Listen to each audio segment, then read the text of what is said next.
All right, so today we're at Nashua Community College where we're hosting our annual instructor training. We have instructors from all over the state of New Hampshire that came here for this event. We had multiple presenters throughout the day and wrapped up with some hands-on welding exercises in the shop. We actually had a competition between the instructors, and first place went to Russ from Messinic.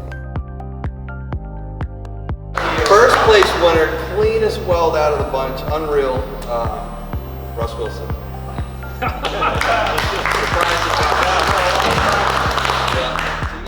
I thought it was great. I got a lot of good information out of the presenters. My favorite part was the welding. We went down and did some welding, got some prizes. I won first place, so that was good, and I got some cool prizes. So great stuff. It was a nice hands-on break from the training. I loved the training. This year we got a chance to do some hands-on work in the lab.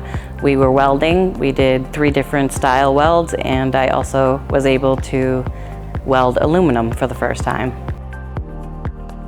Instructors were also gifted some bags from NHADA for their hard work that they do out in the community. My favorite part of the training was watching the instructors interact with each other. They're from all over the state and they do things very differently, so this is a chance for us to come together and unify the state and the practices that we do in educating our workforce.